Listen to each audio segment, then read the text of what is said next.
우리 오늘도 인사로 한번 시작하면 좋을 것 같은데요. 우리 좌우에 있는 분들에게 우리 지난주에 인사했던 것처럼 먼저 당신은 정말 특별한 존재입니다. 우리 그렇게 좌우로 한번 인사했으면 좋겠습니다. 네, 우리 반대쪽 사람들에게도 축복하면 당신은 정말 특별한 존재입니다. 네. 그리고 이번에는 자신을 향하여서 또 그렇게 고백해 보겠습니다. 나는 정말 특별한 존재입니다. 네, 다시 한번 나는 정말 특별한 존재입니다. 네, 우리가 지난주 똑같은 인사로 서로 축복하고 또 자신을 향해서도 축복의 인사를 나누었었는데 우리가 지난주 말씀을 기억해 본다면 오늘 서로를 위해서 또 나를 위해서 나눈 이 축복의 마음이 더 깊은 마음으로 우리가 서로를 축복한 것으로 그렇게 기대합니다. 우리가 지난주 창세기 1장 그 말씀을 통해서 이 세상에 창조되는 우리 그 모습을 함께 살펴봤었고 또 그 안에서 이 우주가 창조되는 그 안에서 우리 세 가지의 특별함이 있다는 것을 함께 살펴봤습니다. 우리 한번 짧게 기억해 보면 창조의 과정 속에 있는 세 가지 특별함 어떤 걸 발견할 수 있었나요? 첫 번째는 어떤 특별함이 있었죠? 이 세상을 만드신 그분이 바로 하나님이 특별하신 분이다라는 것이죠. 당시에 이 첫 번째 어떻게 보면 창세기의 말씀을 모세를 통하여서 듣고 또 그 기록된 말씀을 봤던 이 이스라엘 백성들에게 가지고 있었던 생각은 그들이 그동안 익숙했던 고대 근동의 어떤 신화들이나 또 오랫동안 종살이 했던 그 애굽에서 듣고 그들이 알고 있었던 그런 많은 세상의 신들에 대한 이미지가 그들에게 있었을 것입니다. 많은 신들이 있었고요. 신이지만 그 신들 가운데서도 열등함이 차이가 있었습니다. 그래서 재밌는 것은 더 고등한 더 힘이 센 그 신들이 힘이 약한 신들에게 많은 세상의 일들을 시킵니다. 그래서 인간이 왜 창조됐는가 애굽의 신화의 그 부분을 보면 그 조금 힘이 없는 약한 그 신들이 자신에게 부여된 일이 너무 힘들어서 그 일들을 다시 또 맡길 하청을 줄 그런 존재로 우리 인간들을 창조했다는 것이 당시에 어떤 그 신에 대한 개념 또 세상의 창조에 대한 그런 개념이었습니다. 그런데 그런 사람들을 향하여서 또 말씀을 창세기 말씀에 있는 우리를 향하여서 하나님이 분명히 말씀하고 있는 것이 바로 이 하나님, 세상을 창조하신 하나님은 그런 세상의 여타, 우상과는 차원이 다른 특별한 분이시다라는 것을 창세기 1장 말씀을 통해서 우리가 분명히 확인할 수 있었습니다. 그 첫 번째 시작이었던 태초에 하나님이 천지를 창조하시니라 라는 그것을 통해서 우리가 하나님의 어떤 특별함을 발견할 수 있었나요? 이 태초라는 우주가 시작되는 그 시간을 통해서 그 태초 이전부터 시간을 초월해서 존재하셨던 분이 하나님이구나라는 것을 우리가 알 수 있었고요. 또 그분이 이 천지라는 우주 만물을 말씀으로 만드는 것을 통해서 도대체 그분의 능력과 그분의 초월성은 어느 만큼인가라는 하나님의 그 특별함을 우리가 함께 발견할 수 있었습니다. 또한 그 특별하신 하나님을 통해서 우리가 두 번째 이 창조의 내용을 통해서 발견할 수 있는 특별함이 있었는데 두 번째 특별함이 어떤 거였죠? 그 특별하신 하나님이 특별한 세상을 창조하셨다는 거죠. 우리가 살고 있는 이 세상이 너무 특별하다는 거예요. 왜냐하면 아무것도 없는 무의 상태에서 하나님의 특별한 목적을 가지고 하나님께서 특별하게 창조한 것이 바로 이 세상이기 때문입니다. 그러한 분명한 목적을 가지고 하나님이 이 세상을 만드셨기 때문에 어떠한 고백이 나오나요? 창조 속에서 하나님이 이 세상의 것들을 만들고 이 세상을 하나님의 창조물로 채워가시면서 보시기에 좋았더라. 그 초월하신 하나님이 보시기에도 좋을 만큼 특별하게 만들어진 것이 특별한 세상, 바로 우리가 발견할 수 있는 두 번째 특별함이었습니다. 그리고 마지막 세 번째 특별함은 어떤 것을 우리가 발견해 봤나요? 특별하신 하나님이 특별하신 세상을 창조했는데 누구를 위해서? 바로 그것 가운데서도 가장 특별한 우리를 위해서 이 세상을 창조하셨고 하나님을 대신해서 이 세상을 다스릴 존재로 우리에게 그 역할들을 맡기셨다라는 우리의 특별함에 대해서 우리가 창세기 1장 말씀을 통해서 함께 살펴봤습니다. 여러분, 이것이 성경에서 말하는 세상의 기원이고 인류의 시작의 모습입니다. 창세기는 이렇게 1장을 통해서 그 세상의 기원과 인류의 기원을 기록하는 것을 시작해서 총 50장의 말씀으로 기록되어 있습니다. 이제 큐티가 이제 5월 달 통해서 시작이 됐고요. 앞으로 이 50장의 여정을 우리가 함께 달려가려고 합니다.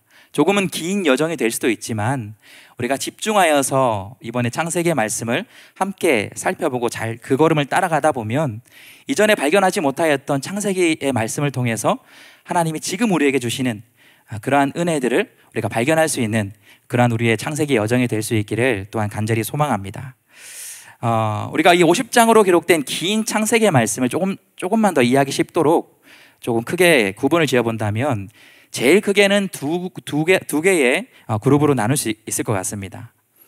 첫 번째 그룹은 창조의 역사를 담고 있는 1장부터 그리고 우리가 원역사라고 이야기하는 11장까지 바벨탑 사건까지를 인류의 원역사다, 고대의 역사다라는 의미를 담아서 이렇게 한 그룹으로 묶을 수 있고요. 그 다음에 또 한 큰 그룹은 그 다음인 12장부터 50장까지를 우리가 묶을 수 있습니다. 이 12장부터 50장까지는 우리가 잘 알고 있는 족장의 역사를 기록하고 있습니다. 여러분 어떤 족장이 있나요? 크게는 4명의 중요한 족장이 나오죠. 창세기에 아브라함으로부터 시작해서 이삭과 또 그의 아들 야곱과 또 그의 아들 요셉, 이 4명이라는 주요 인물을 가지고 족장의 역사를 12장부터 50장까지 기록하면서 역사를 기록하고 있습니다. 그렇다면 우리가 지난주에 나눴던 1장부터 11장까지 이 원역사는 어떤 것을 기록하고 있느냐? 뒤에 우리 족장 역사가 4명의 그런 족장들을 기록한 주요 인물들을 기록했다면 이 11장까지는 크게는 4가지의 인류 역사상 중요한 사건을 기록하고 그 안에 또 많은 등장인물이 나오는 것을 볼 수 있습니다. 크게 4가지의 인류 역사의 중요한 원역사의 사건이 나옵니다. 첫 번째가 뭘까요? 우리가 지난주에 나왔던 창조의 역사입니다. 두 번째 역사는 어떤 역사가 있을까요? 바로 오늘 함께 나누게 될 죄의 역사입니다. 그리고 세 번째 역사는 우리가 다음 주에 살펴보게 될 많은 사람들이 죄를 짓게 되어서 온 인류가 물로 심판을 받게 되는 그 홍수 사건이 세 번째 원역사에 나오는 중요한 역사고요. 네 번째 역사는 어떤 것일까요? 마지막 11장에 기록하고 있는 바벨탑 사건. 이 4가지의 주요 사건을 가지고 또 그 안에 많은 여러 인물들을 가지고 창세기 역사가 원역사의 기록이 기록되어 있는 것을 우리는 확인하게 될 것입니다. 이 원역사 11장까지의 이 4가지 주요 사건도 중요하지만 그 가운데에 여러 사람들이 등장하지만 또 우리가 주목해 봐야 될 중요 인물이 있습니다. 바로 1장에 나오는 아담과 그리고 오늘 살펴보게 될 노아까지 이 두 인물이 이 원역사를 이끌어가는 중요한 인물로 등장하는 것을 우리는 확인할 수 있습니다. 그렇기 때문에 우리가 지난주 그리고 오늘 그리고 다음 주까지는 이 원역사 11장까지를 우리가 전반적으로 살펴보려고 합니다. 그렇기 때문에 조금은 넓은 그런 우리가 본문을 다루겠지만 그 안에서 이 원역사 전체를 관통하는 하나님의 뜻, 주제가 무엇인지를 우리가 발견하는 좀 그런 시간이 되었으면 좋겠습니다. 1장부터 11장까지의 그 내용을 보면 우리가 너무나도 잘 알고 있는 여러 사건들, 여러 이야기들이 나옵니다.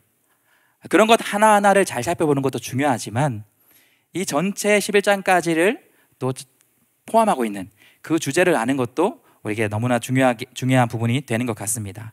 우리가 그런 의미를 가지고 오늘 말씀을 함께 나누게 될 텐데 아담부터 노아까지 이 원역사의 절반 정도에 해당되는 부분을 우리가 살펴보면서 이 아담부터 노아까지의 역사 가운데서 정말 중요한 세 가지 키워드를 가지고 우리가 이 가운데서 하나님 우리에게 주시고자 하는 그 은혜를 함께 나누려고 합니다. 아담부터 노아까지의 그 말씀을 통해서 우리가 첫 번째로 중요하게 확인해 볼 키워드는 바로 복이라는 키워드입니다. 첫 번째 키워드가 뭐라고요? 복입니다. 창세기의 이 복이라는 키워드는 오늘 1장과 6장을 관통하는 그런 핵심 주제인과 더불어서 창세기 전체를 이끌어가는 가장 중요한 주제가 이 복이라는 키워드입니다. 그렇기 때문에 1장부터 이 복의 키워드가 나오고 이 복이라는 그 믿음의 키워드가 50장 끝까지 창세기를 이끌어가는 것을 우리는 앞으로 또한 보게 될 것입니다. 하나님께서 세상을 창조하시는 그 모습을 바라보면 세상을 창조하심과 동시에 세상과 사람들에게 복을 선포하는 것을 우리는 볼 수 있습니다. 우리 지난주에도 살펴봤지만 창세기 1장으로 가보게 되면 그 21절과 22절을 보면 셋째 날입니다. 하나님께서 셋째 날에 바다와 공중의 생물들을 만드시면서 그것을 만드시고 난 다음에 22절에 이렇게 이야기하는 하나님의 선포하시는 것을 볼 수 있습니다. 우리 22절 말씀 한번 같이 읽어볼까요? 함께 읽겠습니다. 시작. 생육하고 번성하여 여러 바닷물에 충만하라. 새들도 땅에 번성. 네, 이것이 셋째 날 창조의 역사에 기록된 하나님의 복의 선포였습니다. 대표적으로 바다와 하늘의 생물이지만 그 생물을 포함한 이 세상에 하나님의 복을 선포하는 하나님의 마음을 우리가 확인할 수 있습니다. 그리고 그 뒤에 말씀을 보게 되면 27절로 가게 되면 드디어 여섯째 날 사람이 창조되는 모습을 보게 됩니다. 하나님이 자기 형상 곧 하나님의 형상대로 사람을 창조하시되 남자와 여자를 창조하시고, 이렇게 사람을 창조하시고 그 다음에 나오는 28절은 또한 이렇게 이야기합니다. 우리 28절 말씀도 함께 읽어보겠습니다. 시작. 하나님이 그들에게 복을 주시며 하나님이 그들에게 이르시되 생육하고 번성하여 땅에 충만하라. 땅을 정복하라. 바다의 물고기와 하늘의 새와 땅에 움직이는 모든 생물을 다스리라 하시니라. 우리가 지금 방금 살펴봤던 이 장면이 사람을 창조하시고 그 이후에 하나님께서 복을 선포하시는 장면을 우리가 확인한 말씀입니다. 이처럼 하나님은 창조하신 그 생물, 그리고 세상, 또한 하나님의 형상을 닮아 창조한 우리 인간들을 창조하시고 곧바로 하나님의 복을 주시는, 하나님의 복을 선포하는 것을 말씀은 기록하고 있습니다. 이것을 다르게 우리가 이야기하면 창조와 함께 하나님으로부터 복의 역사가 시작되었다. 우리는 그렇게 이해할 수 있을 것입니다. 하나님으로부터 이 세상의 복의 역사가 시작되었다라는 것입니다. 우리 첫 번째 대지를 그렇게 한번 같이 읽어보도록 하겠습니다. 함께 읽어보겠습니다. 시작. 네, 태초부터 창조될 때부터 창조 이후에 그 즉시 하나님으로부터 복이 시작되었다라는 것을 우리는 말씀을 통해 확인했습니다. 그렇기 때문에 우리는 이 말씀을 읽고 또한 보게 될 때에 나를 향하여서, 우리가 오늘 또 축복했던 것처럼 옆에 있는 우리를 향하여서, 또한 이 세상을 향하여서 하나님이 주셨던 그 마음을 우리는 발견할 수 있어야 합니다. 하나님께서 창조와 함께 그 즉시 복을 주시는 그 모습을 통해서 하나님께서는 이 세상을 창조하신 그 뜻이, 이 세상을 창조하시고 그 만물을 창조하시고 또 그 안에 인간을 창조하신 그 뜻이 바로 복을 주시기 위하여서 하나님 이 세상과 만물과 우리를 특별히 창조하셨구나. 하나님의 창조물을 향하여서 복을 주시길 원하시는 그 하나님의 마음의 뜻을 우리는 이 창조의 말씀을 통해 깨닫고 느낄 수 있어야 한다는 것입니다. 그런데 여러분, 이 그 복을 주시는, 창조하시고 복을 주시는 말씀을 자세히 살펴보게 되면 창세기가 말하고 있는 이 복의 선포는 세상이 말하는 복의 개념과 완전히 다르다는 것을 우리는 또한 발견할 수 있습니다. 여러분, 보통 우리가 일반적으로 세상에 말하는 복은 어떤 유형의 복인가요? 보통 세상에 말하는 복은 우리가 어떠한 것을 충족했을 때 받을 수 있는 것이 복이라고 생각하는 것이 세상에 말하는 복입니다. 예를 들면 우리가 어렸을 때 봤던 전래동화나 이솝우화들 생각해 보면 어떤 사람이 열심히 살았을 때, 또 성실히 살았을 때 받는 것이 복이라는 개념이 있습니다. 혹은 우리의 기도나 정성이 그렇게 하늘에 닿았을 때 비로소 하늘로부터 내려지는 것이 복이다라는 것이 이 세상의 복의 개념입니다. 또한 믿지 않는 세상 사람들 가운데는 운이 좋으면 획득할 수 있는 그런 행운과 복을 동일시하는 것이 또 복에 대한 개념입니다. 그런데 오늘 말씀을 보면 이러한 세상의 복과는 완전히 그 개념이 다른 하나님의 복이라는 것을 우리가 확인할 수 있습니다. 어떤 걸 통해 알 수 있나요? 바로 창조된 그 즉시 복을 받는 세상과 우리 인간들의 모습을 통해 우리는 확인할 수 있는 겁니다. 하나님은 세상 만물을 창조하시고 인간을 창조하시고 그들이 어떠한 것을 했기 때문에 그들에게 어떠한 것이 충족되어서 복을 주시는 것이 아니라 아무런 조건 없이 창조하시고 만드신 세상, 만드신 그 사람에게 복을 주시고 또 그 복을 세상에 유통하라라고 하나님께서 그렇게 창조하시고 복을 주시는 것이 바로 하나님의 복, 창조의 복의 개념이라는 것을 우리는 기억해야 합니다. 우리가 이 말씀을 통해서 하나님은 복을 주시는, 세상을 만드시는 하나님은 복을 주시는 주체라는 것을 우리가 확인할 수 있습니다. 그렇기 때문에 그 하나님이 세상의 주인이시고 또한 복의 주인이시고 복의 근원이기 때문에 바로 우리와 세상이 아무런 자격이 없고 조건이 없어도 그분은 세상을 향하여, 우리를 향하여 그렇게 복을 주실 수 있는 자격과 능력이 있는 분이라는 것을 우리는 말씀을 통해서 분명히 확인할 수 있는 것입니다. 그런데 그분이 복을 줄 수 있는 자격과 능력이 있기 때문에 그것만으로 우리에게 복을 주신 것이 아닙니다. 바로 만드신 창조물, 그 가운데서 하나님의 형상을 닮아 창조한 우리 인간을 향한 그 사랑의 특별한 관계로 인하여서 하나님은 아무런 조건 없이 우리에게 하나님의 복을 주신 것이 창조가 된 이후부터 우리 인간에게 주신 복의 역사의 시작이다라는 것을 우리가 기억할 수 있길 바랍니다. 이것이 저와 여러분을 향한 복을 주시길 원하는 하나님 아버지의 마음이다. 우리를 만드신 하나님 아버지가 우리에게 복을 주시길 원하는구나라는 것을 우리가 이 말씀을 통해 깨닫고 믿을 수 있길 바랍니다. 그렇기 때문에 저는 여기 있는 여러분들이 이 세상을 살아가면서 여러분이 어디에 있던지 간에, 여러분이 어떤 순간에 있던지 간에 창조부터 나를 향하여 하나님이 원하시는 뜻, 복을 주시길, 이 세상을 통하여서 복을 누리시길 원하시는 그 하나님의 뜻을 기억하면서 여러분이 어디 있던지 간에 그곳 가운데서 하나님이 나에게 어떤 복을 주시길 원하실까? 그곳에서 어떤 기쁨을 누리시길 원하실까? 그 사람을 만나면서 어떤 행복으로 이 땅을 살아가길 원하실까? 그 경험을 통해서 어떤 축복을 누리며 살길 원하실까를 기대하며 그것을 누리며 살아갈 수 있는 우리 청년들이 되었으면 좋겠습니다.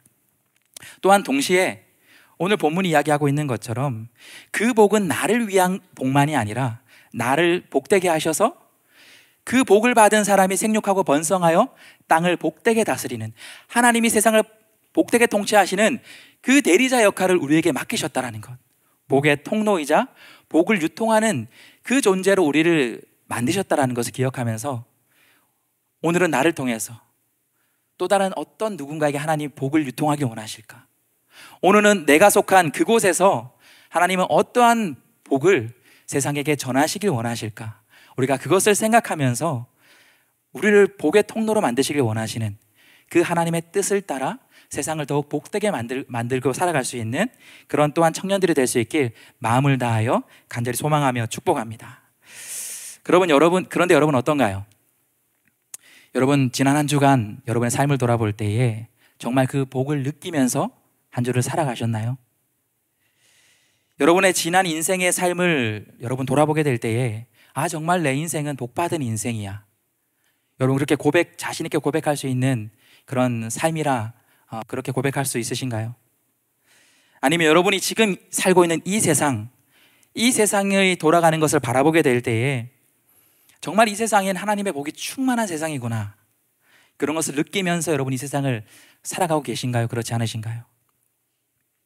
우리가 오늘 말씀을 보면 분명히 하나님은 세상을 창조하심과 동시에 이 세상을 복 주시고 나에게 복 주시고 우리 인간에게 복 주셨다, 그렇게 분명히 그 시작을 말씀하셨는데 왜 우리는 오늘 하루를, 지난 한 주를, 또 이 세상은 지금의 이 시대를 그런 하나님이 주시는 복을 충분히 누리며 살고 있지 못할까? 우리는 이러한 의문을 가질 수 있게 되는 것 같습니다. 그런데 창세기 말씀은 그 근원적인 이유가 무엇인지를 우리에게 분명히 이야기합니다. 바로 3장을 통해 우리는 그것을 확인할 수 있습니다. 두 번째, 우리 아담부터 노아까지를 통해서 우리가 발견할 수 있는 중요한 키워드는, 첫 번째가 복이었다면 두 번째는 죄라는 키워드입니다. 하나님으로부터 이 세상에 복이 시작되었다면 사람으로부터 이 세상에 죄가 시작되는 것을 우리는 말씀을 통해 확인할 수 있습니다. 창조의 그 시작부터 하나님께 복이 시작되었습니다. 그런데 창조 이후의 말씀도 우리가 보게 되면 창조 이후에 사람으로부터 죄가 시작되는 것을 또한 우리는 보게 됩니다. 바로 최초의 인간, 그 아담으로부터 죄가 시작되는 것입니다. 그리고 이 죄의 시작으로 인하여서 아담은 하나님이 주시는 복을 온전히 누리지 못하는 그러한 결과를 맞이하게 된다는 것을 아마 어릴 적부터 교회를 다닌 여러분 같은 사람들은 충분히 이미 그 내용을 알고 있을 것 같습니다. 우리가 잘 아는 내용이지만 3장을 한번 다시 살펴보게 되면 3장의 1장은 이렇게 그 3장의 내용을 시작하게 됩니다. 죄가 시작되는 바로 그 장의 시작입니다. 어떤 단어로 시작하고 있나요? 그런데라는 단어로 시작합니다. 2장까지의 말씀에서 우리가 창세기에서 주는 어떤 말씀과 느낌을 받을 수 있었나요? 하나님이 창조하신, 그리고 그의 복 주신 이 세상의 그 복된 그러한 느낌을 우리의 창조의 역사 속에 발견했다면 3장은 그 시작이 바뀌게 된다는 것을 우리에게 첫 번째 단어 그런데라는 것을 알려줍니다. 그런데라고 시작한 이 3장의 내용을 보면 우리가 잘 아는 뱀을 통해 유혹을 받은 하와 아담이 결국에 그 유혹에 속아서 하나님이 먹으면 죽게 된다라고 분명히 말씀하셨던 그 선악을 알게 하는 나무의 열매를 먹게 되는 인류 최초의 죄가 시작되는 그 장면을 확인할 수 있는 것이 이 3장의 말씀입니다. 3장을 통해서 인류 첫 번째 죄의 모습이 시작됩니다. 선악과를 먹도록 유혹한 것은 분명히 뱀이지만, 그런데 여러분이 이 3장의 말씀을 자세히 살펴보면 뱀을 통해 유혹하는 그 말 속에는 선악과를 먹으라는 그러한 분명한 초청이 없다라는 것이에요. 이것은 우리에게 무엇을 알게 합니까? 그 선악과를 먹은 하나님의 말씀을 어기고 불순종한 죄의 시작이 된 근원의 시작은 바로 사람의 온전한 스스로의 선택이었다라는 것이에요. 하나님께서 분명히 우리 인간들을 위하여서 그것을 먹지 말라, 먹는 날에는 반드시 죽게 될 것이라 분명히 우리를 향하여 그 위험성을 말씀해 주셨음에도 불구하고 아담과 하와는 자신이 원하는 자신의 뜻을 따르기 위해, 자신의 욕망을 따르기 위해 하나님의 뜻을 따르지 않은, 우리가 얘기하는 바로 그 불순종으로 인해서 아담은 죄인이 되었고 하나님과의 이 관계, 복의 관계를 스스로 깨뜨려버리는 그러한 존재가 된 것입니다. 그런데 우리가 이 죄의 시작보다 더 무서운 것이 이 죄의 시작 이후에 나타나는 죄의 결과가 우리를 정말 두렵게 하는 말씀입니다. 여러분, 이 죄로 아담을 통해서 죄가 시작된 그 결과가 어떻게 나타나게 됐을까요? 창세기 1장부터 선포되었던 하나님의 그 복의 관계가 완전히 깨어지는 것이 죄의 결과로 나타나는 것을 우리는 보게 됩니다. 창세기 3장 8절을 보면 선악과를 따먹은 하나님의 말씀에 불순종하여서 죄를 짓게 된 그 직후의 상황을 이렇게 이야기합니다. 우리 8절의 말씀을 함께 읽어보도록 하겠습니다. 함께 읽겠습니다. 시작. 그들이 그날 바람이 불 때 동산에 거니시는 여호와 하나님의 소리를 듣고 아담과 그의 아내가 여호와 하나님의 낯을 피하여 동산 나무 사이에 숨은지라. 여러분, 이 에덴 동산이라는 곳은 하나님이 우주를 창조하시고 그 다음에 2장에 보면 특별히 이 에덴 동산이라는 곳을 만드시고 아담과 하와를 그곳에 이끄셔서 하나님과 친밀한 이 사랑의 관계와 그것을 통해 복을 누리며 살게 하시려고 특별히 만든 장소, 하나님과 아담의 사랑의 교제의 장소가 에덴 장소라는 곳이었어요. 그런데 하나님의 불순종을 하는 그 죄를 짓고 난 그 직후의 모습에 그동안 볼 수 없었던 하나님과 가장 친밀한 사랑의 관계였던 하나님과 아담의 사이, 그것이 깨어지고 하나님을 숨는 아담의 모습, 하나님과 사람의 관계가 깨어진 그 죄의 결과를 우리에게 보여줍니다. 그런데 아담의 이 죄로 인해서 하나님과 아담의 관계만 깨진 것이 아닙니다. 그 뒤에 말씀을 보면 12절에 아담이 그렇게 고백합니다. 내가 왜 숨었느냐? 내가 먹지 말란 그 나무의 열매를 내가 먹었느냐라고 얘기했을 때 아담은 이렇게 이야기해요. 아담이 이르되 하나님이 주셔서 나와 함께 하신 여자, 그가 그 나무 열매를 내게 주었으므로 내가 먹었습니다. 아담은 이 고백이 있기 이전에 바로 이 여자, 이 하와를 향하여서 나의 뼈 중에 뼈고 살 중에 살이다, 하나님이 주신 최고의 인간의 관계다, 축복의 관계다라고 그렇게 하와를 표현했음에도 불구하고 죄를 지은 이후에 하와를 핑계 삼아 하나님께 나아가는, 자신의 죄책을 하와에게 돌리고 있는 이 사람과 사람, 가장 복된 관계가 또한 깨지는 것을 이야기합니다. 하나님과 사람의 관계가 깨졌습니다. 사람과 사람의 관계가 죄로 인해 깨졌습니다. 그런데 여기서 끝나는 것이 아니라 이 죄의 결과는 하나님이 우리를 향하여 복을 누리게 하시고 우리를 통하여 또 복을 유통하게 하셨던 이 세상과 인간을 관계를 깨어지게 하는 것을 보게 됩니다. 17절을 보면 이렇게 이야기합니다. 아담에게 이르시되 내가 내 아내의 말을 듣고 내가 내게 먹지 말라 한 나무의 열매를 먹었은즉 땅은 너로 말미암아 저주를 받고 너는 내 평생 수고하여야 그 소산을 먹으리라. 인간과 세상의 관계, 이 복된 관계가 깨어지면서 아담도 수고해야 먹을 수 있고 땅도 저주를 받게 되는 그러한 인간과 이 세상의 관계가 깨어지는 것을 우리는 또한 말씀을 통해 확인할 수 있습니다. 바로 이 장면이 인류 최초의 사람 아담에게 죄가 들어오면서 그 관계, 복된 관계가 깨어지는 장면을 3장은 우리에게 말씀하고 있는 것입니다. 그런데 우리가 이 3장의 이후의 말씀, 창세기 말씀들을 계속 보게 되면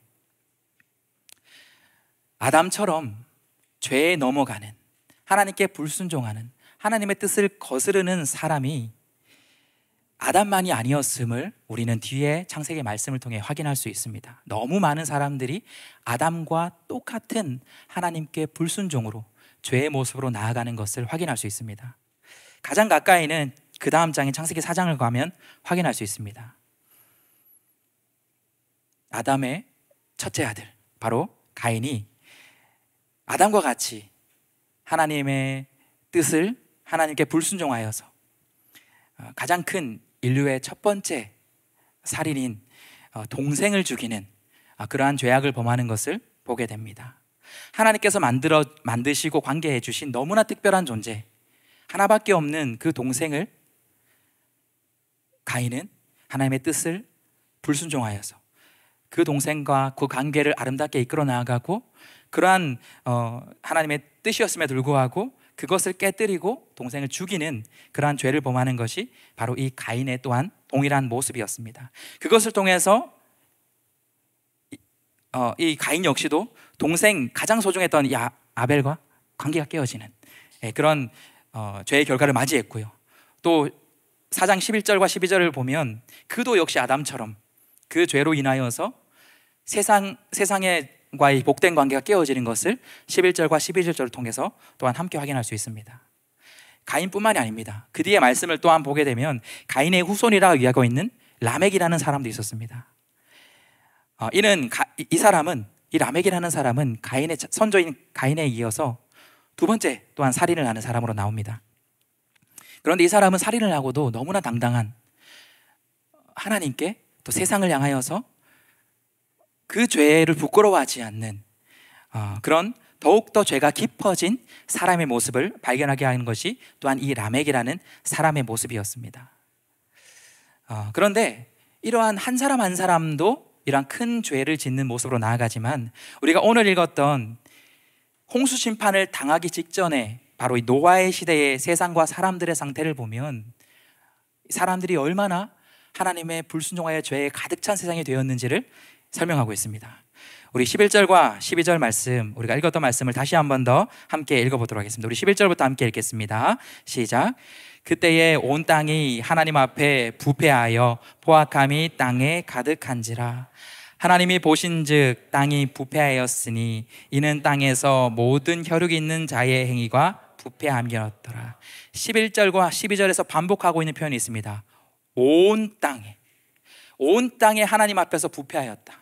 그리고 포악함이 땅에 가득하였다. 12절 보면 하나님 보시는 땅이 부패하였으니 이 땅에는 모든 혈육이 있는 자의 행위가 부패하였다. 세상에 수많은 사람들이 아담처럼 똑같이 하나님께 불순종과 죄된 모습으로 나아가는 것을 성경은 기록하고 있습니다. 우리는 이러한 창세기의 원역사의 역사를 바라보면서 분명히 하나님의 사랑으로 하나님의 그 형상을 닮아 우리가 특별한 존재로 지음을 받았는데, 그래서 우리는 이 세상에서 복을 누리며 분명히 살아가는 것이 하나님의 뜻임에도 불구하고 이런 세상에 죄가 가득한 모습, 죄가 가득한 사람들의 모습을 바라보면서 우리는 이 말씀과 이 현실 속에서 혼란함을 느낄 수밖에 없는 것 같습니다. 그리고 이러한 질문을 우리에게 던질 수 있게 되는 것 같습니다. 정말 이 세상과 사람을 향한 하나님의 뜻은 무엇일까? 이 세상을 창조하신 하나님의 뜻은, 진짜 뜻은 도대체 무엇일까? 우리가 그런 질문을 해볼 수 있게 되는 것 같습니다. 또한 하나님은 왜 우리에게 죄 지을 수 있는 존재로 이렇게 창조하셔서 우리가 죄로 인해서 유혹받고 넘어지고 또한 고통받게 그렇게 하나님 그렇게 하시나요? 우리가 그러한 질문을 또한 말씀을 향하여, 하나님을 향하여 던져보게 되기도 하는 것 같습니다. 그런데 오늘 말씀을 보면 죄를 지었던 이 사람들의 반응도 그와 비슷하다는 걸 보게 됩니다. 한 사람만 살펴보면 첫 번째로 죄 지은 아담의 모습입니다. 아까 우리가 살펴봤던 12절 말씀에 그가 무엇라고 얘기합니까? 하나님의 불순종하여 선악과를 먹고 나서 그것을 먹었냐 물었을 때 12절 보면 하나님이 주셔서 나와 함께 하신 여자, 그가 나무 열매를 주어서 내게 먹었습니다.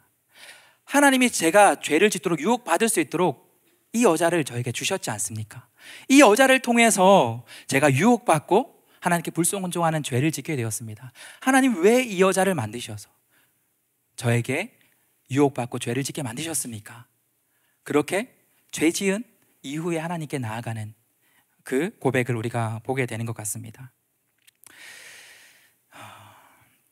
이런 죄된 인간의 모습이, 그런데 여러분 비단 성경 안에만 있습니까? 그렇지 않다라는 것을 우리는 너무나 잘 알고 있습니다. 우리가 사는 이 세상을 통해서도 수많은 죄를 짓고 살아가는 그러한 너무나도 많은 사람들이 있다는 것, 너무나 많은 죄악들이 이 세상에 있다는 것을 우리는 오늘 하루도 지난 삶 속에서도 경험하며 살아갔을 것입니다. 그런 삶 속에서 그런 이 세상의 모습과 인간의 모습을 바라보며 좀 더 나아가 우리는 이런 고민과 질문을 하기까지도 합니다. 하나님은 이런 우리를 알고서도 창조하시고 심판하시는 그런 악한 하나님이십니까? 저렇게 죄 때문에 죽을 수밖에 없는 하나님, 저 사람들 너무 불쌍한 거 아닌가요? 우리가 그런 질문까지 나아갈 수 있게 되는 것 같습니다. 지난주 말씀 후에도 한 청년이 저에게 이런 비슷한 신앙의 호기심을 가지고 또 선한 마음을 가지고 질문을 했었던 순간이 있었습니다. 길지 않은 시간이었지만 말씀 이후에 또 그 청년과 이 내용에 대해서 저의 생각들, 말씀이 전하는 뜻을 전하였습니다. 짧은 시간이었기 때문에 그 의문이 얼마나 풀렸는지는 제가 어떻게 되는지는 잘 모르겠습니다. 그런데 그 대화를 주고받은 이후에 주중에 제가 삶을 살면서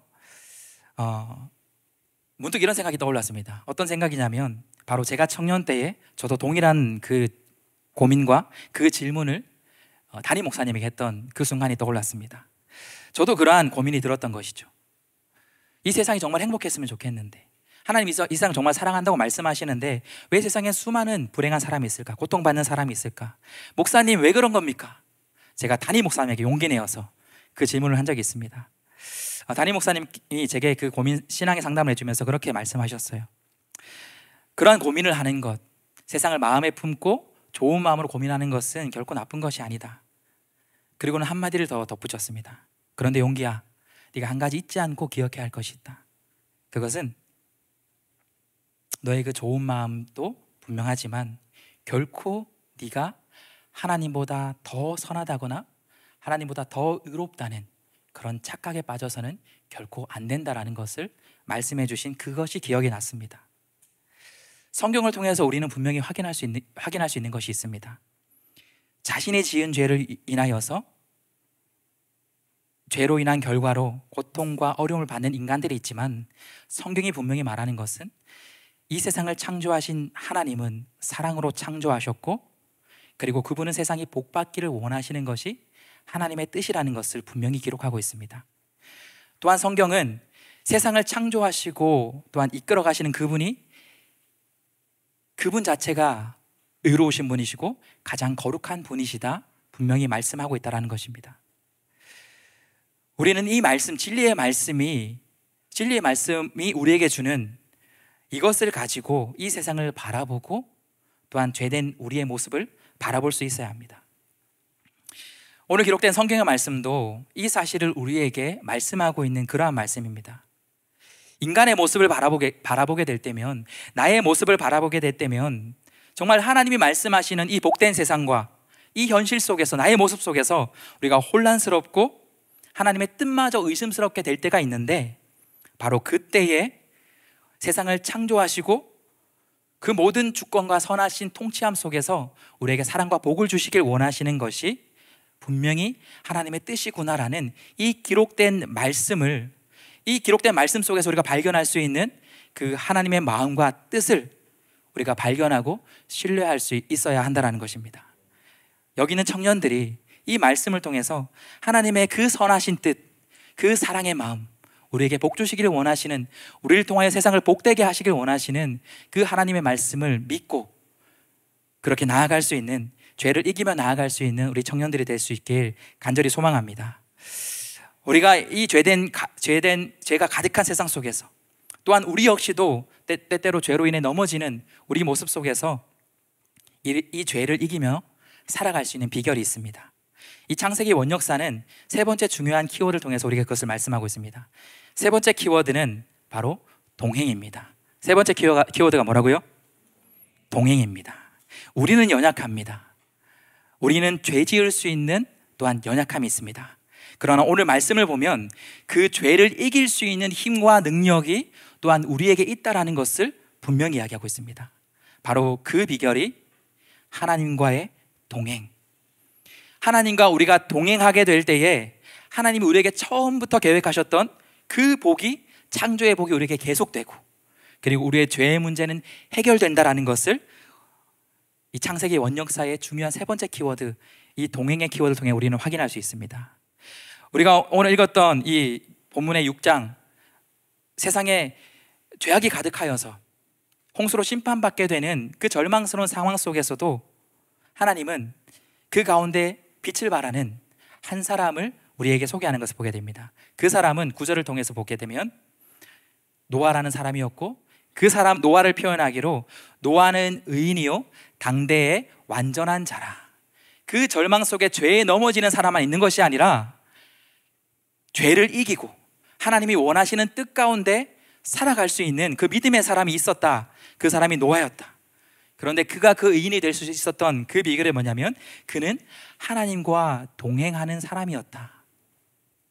하나님과 동행함으로 세상에 많은 사람들이 죄에 넘어지고 그것을 인하여서 하나님을 의심하고 원망하지만, 그러나 성경은 분명하게 하나님과 동행하는 자는 하나님의 뜻에 따라 세상의 복을 누리며 세상의 복을 유통하며 살아가는 존재가 될 수 있다는 것을 분명히 이야기하고 있는 것입니다. 그런데 이것이 원역사를 관통하는 키워드라고 얘기하는 것이 하나님과 동행한 사람이 노아만이 아니었다라는 것이에요. 그 앞장의 5장을 보면 또한 죄악된 많은 사람들이 죄로 인해 죽게 되는 그 과정을, 족보의 이야기를 하면서 그 가운데에 죽음을 이기고 하나님의 은혜를 받은 사람의 이름이 나옵니다. 그 사람이 누굴까요? 24절에 나와 있는 것처럼 에녹이라는 사람이었습니다. 이 족보의 역사를 보면 얼마큼 살다가 사람들이 죽게 된다는 것을 기록하고 있습니다. 죄의 결과로 죽는다라는 것을 우리가 확인할 수 있는 겁니다. 이전에 없었던 죽음을 맞이한 것이죠. 그런데 그 가운데서도 죽음을 보지 않고 하나님이 데려가시는 그 은혜를 경험하는 사람이 있는데 그 사람이 에녹이었다는 것입니다. 그런데 그 에녹도 보게 되면 어떠한 그런 은혜를 누릴 수 있었느냐, 바로 여기 나오는 것처럼 노아와 똑같은 표현으로 하나님과 에녹이 동행하는 자였기 때문에 바로 그러한 세상의 죄의 문제를 이기고 하나님의 뜻을 따라 복을 누리며 살아가는 존재가 될 수 있었다고 얘기합니다. 그런데 여러분, 하나님과 동행했던 이 에녹, 하나님과 동행했던 이 노아는 태초부터 하나님께서 이 하나님과의 동행을 통해서 우리가 복을 누리기 원하시는 그 첫 장면을 통해서도 우리가 분명히 확인할 수 있습니다. 창세기 3장을 보면 8절을 통해서 비록 아담이 죄를 지은 이후에 우리가 확인할 수 있는 말씀이지만 그 말씀을 보면 3장 8절을 보면 그들이 그날 바람을 불 때 동산에 거니시는 여호와 하나님의 소리를 듣고 숨었다라는 표현이 나옵니다. 비록 죄를 짓고 숨었지만 여길 속에 확인할 수 있는 것이 그 동산은 바로 하나님이 거니시는 곳. 똑같은 표현입니다. 여기 동행과 똑같은 표현이에요. 태초부터 하나님은 아담과 동행할 때에 바로 어떠한 죄의 유혹도 이겨내고 하나님이 원하신 뜻대로 이 세상에 복을 누리면서 살아갈 수 있는 존재로 우리를 만드셨다라는 것이에요. 그런데 하나님과의 동행, 하나님과 함께 가는 것, 하나님의 뜻을 쫓아 살아가는 것을 우리가 하게 되지 않을 때에 우리 인간은 죄에 넘어지는 그런 연약한 존재가 될 수 있다는 것이에요.